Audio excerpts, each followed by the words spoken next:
building myself a custom drive shaft, welded right there. I did not get it balanced, but there's a place in Toronto that can get it balanced. I made sure it was straight. It's 100% straight. I did have to get a trick U-joint. So it's one size on one side and a different size on the other. So I did that. I was debating on how to do it. I thought I could pull the old tail shaft out of the old 4-speed, but it wouldn't go in there. The U-joint cost me, I think it was like $23, $24 or something like that. For my four-wheel drive, I ended up just cutting it and welding it, and then building a little L bracket that bolts to the floor with 2 nuts so it just moves back and forth. I'm probably going to have to tighten it a bit more though because it's got a little bit of play in it.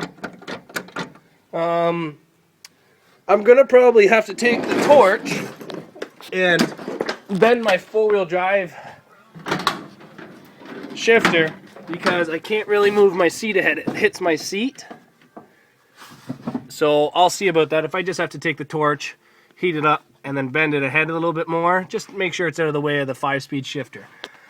Now I just broke the clutch master cylinder, and it is a pain in the ass. Canadian Tire says they can't get me one. I don't know. I'd really like just to be able to pull that part out of there and then sleeve it and then weld that piece onto it like that, because that's how it happened. It just broke like that, right? But we'll see what I can do. I'm gonna keep you guys informed and tell you what I find out and what happens. I was just trying to bleed the clutch and that broke. It actually kinked sideways. You can probably see a kink in that still. Oh yeah. And then that one there, you can see a massive kink in it. But I don't know what I'm going to do. I might have to buy a whole new one, which would be a real shitty thing to do. Other than that, I just been seeing how much I have to trim the grill. This is my parts grill, so I'm just doing rough cuts, and then I'll measure it out and do a lot nicer cuts. And then the grill inserts will go in, and the headlights and all that fun stuff, and then the hood. But other than that, all I got left is the clutch, exhaust. I'm actually heading up to Port Severn today and picking up a used set of stacks off Kijiji, so they're just 4-inch, nothing fancy huge, but just the look I want, right? And I got the inner fenders on, but so there isn't really too much left to do to this thing. I made a list, but it's like almost everything's off the list, like grill,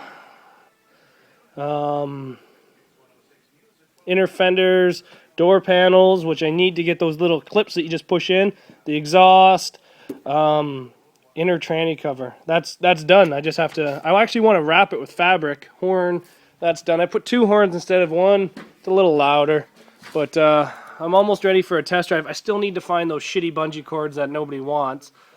Canadian Tire doesn't sell those anymore either. I'm actually getting a little fed up, but we'll see what's out there. Thanks, guys. So I got it back in there.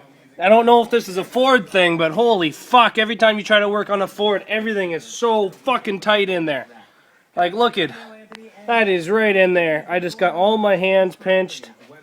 So I took a piece of 1/2-inch threaded rod and I drilled the ends out of it. Right there, and I welded it to both sides.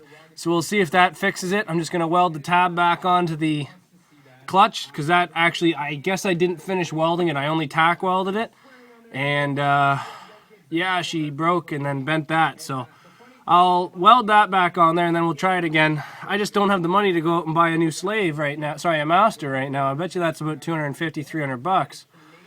Oh, but we'll see.